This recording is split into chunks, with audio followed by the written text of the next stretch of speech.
fights? Give us some background information.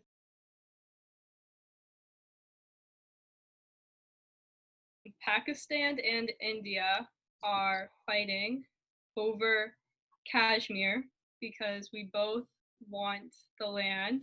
So right now we're fighting at the line of control, kind of like in the middle of Kashmir. But we believe that Kashmir is rightfully ours. And we'll just pause quickly for a moment, and we welcome the co-ambassador of Pakistan. Good timing, because we're talking about India's resolution right now. They're giving some background information on it. We believe that the recent human rights abuses that India has been accused of therefore forfeit their right to remain hold on Kashmir, as it is harmful to their citizens. For example, in late 2019, they were accused by the UN of starting to create internment camps meant to convert Muslims to possible Hinduism.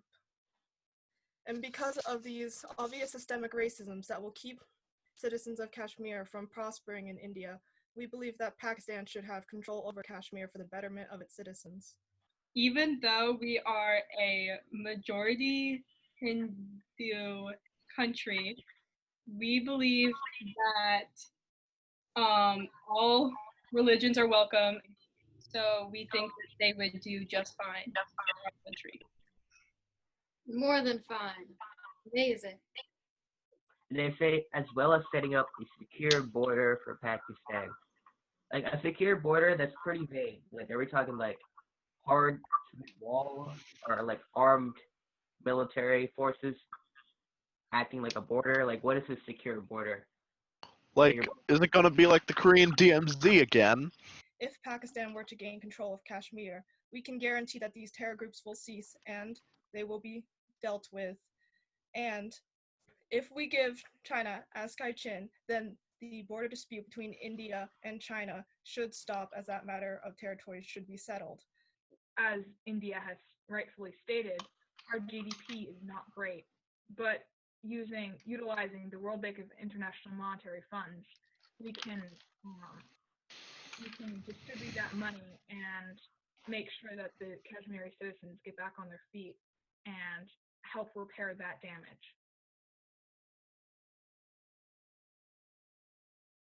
Well, the state of Israel was founded in 1948 after World War II, after millions of Jews were killed in Germany.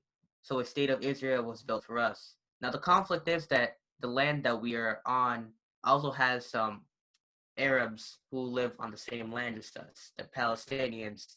And what they want is they want us to get out of their land, they want to expel us. And it's also a little bit of some anti-Semitism that's coming from the Palestinians on the Jews who are us. So it's a conflict over the land in Israel.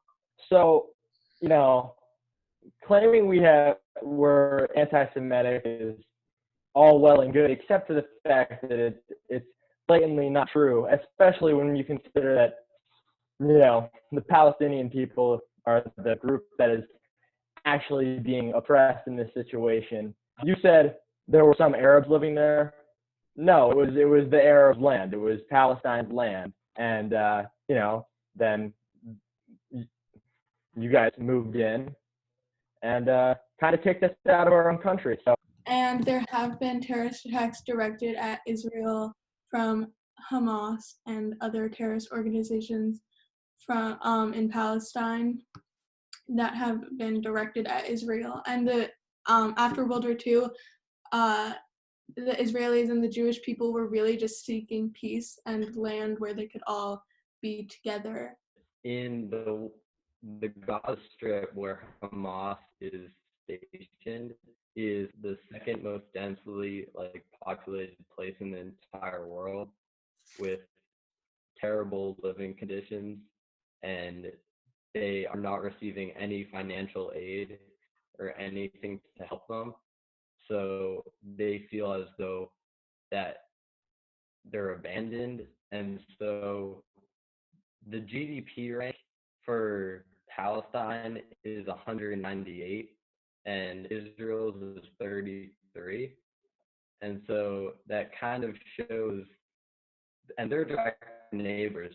So that kind of shows the type of relationship the two have. There really is no assistance for Palestine at all. It's also worth noting that, when you're have a bunch of people that are back against the wall, they have horrible living conditions, they're being suppressed.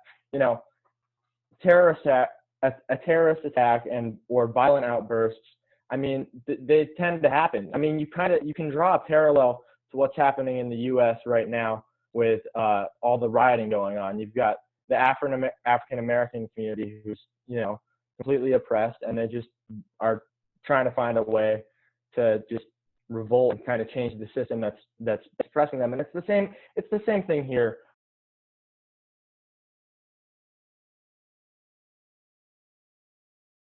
We have a lot of issues at the Mexico-U.S. border, and because of